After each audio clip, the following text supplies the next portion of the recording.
Bonjour à tous les lecteurs du blog Mes Investissements ou de mes livres. Alors aujourd'hui on va voir les nouveautés en immobilier locatif pour 2020.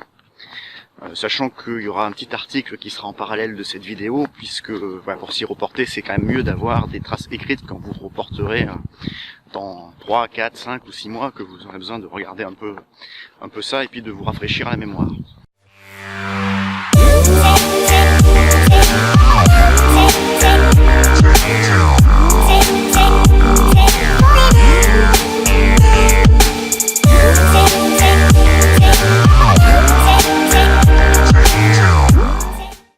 Alors la première nouveauté en immobilier locatif en 2020, c'est la prolongation de la loi COS.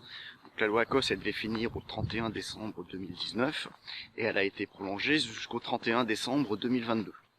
Donc ça c'est plutôt un point très positif, puisque la loi COS c'est quand même un moyen assez intéressant, on va dire, dans les villes, on va dire entre la 10e et la 50e ville française en termes de taille ou en termes de prix, pour atténuer la fiscalité de vos biens locatifs, avec un intérêt par rapport à une stratégie comme le LMNP, qui est que finalement, pendant la durée de la convention, vous êtes a priori tranquille, il n'y aura pas de remise en cause, alors que le régime LMNP, on ne sait pas ce qui peut se passer dès l'année prochaine ou dans 2 ou 3 ans. Seule petite subtilité, il y aura maintenant un critère énergétique en plus qui va être défini au niveau national pour pouvoir bénéficier de cette loi COS sans travaux. En pratique, ce critère énergétique, il existait déjà au niveau départemental. Alors les départements étaient plus ou moins sévères, c'était D dans certains, c'était E dans d'autres. Mais bon, donc voilà, il faudra tenir compte de ce critère. En pratique, il fallait déjà en tenir compte avant, en regardant ce qui se passait au niveau de votre département. La deuxième nouveauté ensuite, c'est une petite modification sur la définition de la loi Pinel. C'est-à-dire que la loi Pinel, maintenant, on a ajouté quelque chose dans la loi de finances 2020. On dit que la loi Pinel est possible dans un bâtiment d'habitation collectif. Donc ça va avoir lieu à partir du 1er janvier 2021. Alors en fait, Pinel c'était pas terrible, on le sait quand on le faisait via promoteur. Par contre il y avait une petite stratégie que j'avais utilisée à une époque, dont je parlais dans mon livre L'investissement immobilier locatif intelligent. C'était d'acheter un terrain, puis après d'aller voir un constructeur de maisons individuelles et de faire construire une maison dessus. Et en même temps de bénéficier de la réduction d'impôt Pinel à cette occasion. L'intérêt c'était que contrairement à un Pinel packagé qu'on vous vend par promoteur ou par un conseiller en commission de patrimoine, avec chacun qui prend sa commission au passage, là vous achetiez votre bien finalement au vrai prix de marché, comme si vous faisiez construire, comme un primo-accédant on va dire, qui faisait construire sa résidence principale. Et donc vous aviez la réduction d'impôt Pinel sans surpayer le bien. Donc ça, par définition, une maison c'est un bâtiment individuel et non un bâtiment collectif. Donc ça va ne plus être possible à partir de 2021. Si vous voulez le faire, vous avez encore une petite chance en 2020 en déposant le permis de construire avant la fin de l'année. Après, il faudra faire un bâtiment collectif. C'est-à-dire que cette stratégie que je décris là, elle sera effectivement possible en un sens. Si vous faites un bâtiment collectif, c'est-à-dire que vous achetez un terrain et puis vous faites construire un immeuble, on va dire, avec une entrée commune avec 2, 3 ou 4 appartements, ou peut-être 2 maisons mitoyennes avec une entrée commune, peut-être qu'on peut définir ça comme un bâtiment collectif. En tout cas, la maison individuelle classique, avec le ticket d'entrée qui se montait pas à pas plus cher qu'une maison individuelle, ça ne marchera pas. Ensuite, la troisième nouveauté sur l'immobilier locatif en 2020, c'est l'assouplissement des critères de la loi de Normandie. Alors, vous savez, la loi de Normandie, c'est quelque chose qui partait un peu d'une bonne idée, qui était d'avoir une réduction d'impôt type Pinel dans l'ancien, en le rénovant les centres-villes de certaines villes éligibles, des villes moyennes souvent. Bon, le problème c'était qu'en pratique, ce truc-là c'était pas hyper intéressant, parce que il y avait du flou. Alors déjà il y avait beaucoup de contraintes sur les travaux pour qu'ils soient éligibles, et puis il y avait une notion de centre-ville qui était très floue. Il fallait investir dans le centre-ville de ces différentes villes. Et en fait, le centre-ville était défini de telle sorte qu'on partait de la mairie et il fallait pas qu'il y ait plus de 150 mètres discontigus entre deux constructions à coller, enfin des choses comme ça. Donc effectivement, d'une part, on va avoir le changement, l'assouplissement ou le fait que cette notion de centre-ville disparaît. Il suffit d'investir dans les villes éligibles pour pour être dans les clous. Et deuxièmement, la liste des travaux éligibles s'agrandit. C'est-à-dire qu'au-delà des travaux de rénovation qui étaient listés, maintenant par exemple des travaux d'amélioration comme l'aménagement de combles ou de sous-sol ou de choses comme ça, ça peut rentrer dans les clous. Et enfin, le quatrième changement, alors là qui est plutôt une mauvaise nouvelle, c'est la recommandation du Haut Conseil à la stabilité financière sur les emprunts.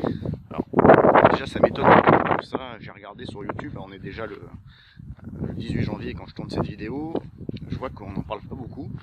Alors, ça m'étonne parce que sur un truc qui a peu de conséquences à court terme et sûrement peu à moyen terme, comme la loi Laglaise, il y a 2 mois on en faisait des tonnes, et là, ça on n'en parle pas, alors quand même que ça peut être un peu contraignant pour les investisseurs immobiliers. Alors est-ce que c'est que ce truc va rendre plus difficile aux vendeurs de formation rentiers en 6 mois de vendre leur formation et que du coup ils en font pas la pub? Je sais pas trop, mais bon, j'avoue que j'ai un petit doute. Donc là en gros le Haut Conseil à la stabilité financière a émis des recommandations envers les banques. Il recommande dans les prêts de pas aller au-delà de 33% d'endettement, de pas aller au-delà de 25 ans, et ils disent que parmi ces recommandations, ils auront le droit d'avoir 15% de leur volume de prêt émis qui ne respectent pas ces recommandations, dont les 3/4 de ces 25% réservés aux acquéreurs de résidence principale. La limite d'endettement à hauteur de cette année de leur revenu.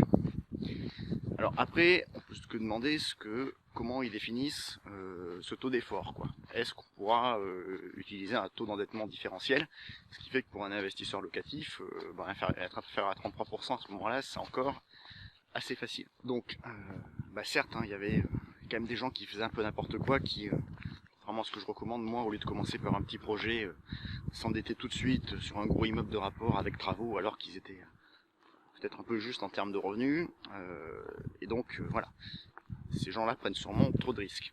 Par contre, moi je vois quand même 2 inconvénients à cette définition. D'abord, c'est la définition du revenu annuel. Si on prend le revenu fiscal de référence, comme ils définissent donc dans ce second texte qu'a rajouté ensuite le Conseil à la stabilité financière, ça veut dire qu'on ne prend pas comme avant 70% des loyers. Et sur les gens qui ont un peu atténué la fiscalité des loyers, comme c'est bien intelligent de le faire finalement avec des lois COS, du LMNP, etc., ça veut dire qu'on ne compte pas ces loyers à même proportion qu'avant dans le revenu annuel. Et le deuxième aspect, c'est c'est une analyse purement bourrine, on va dire, quantitative, et il n'y a pas d'analyse qualitative, c'est-à-dire qu'on ne va pas prendre en compte par exemple le reste à vivre. Moi j'ai personnellement été au-delà de 33% d'endettement, mais j'avais un reste à vivre assez important.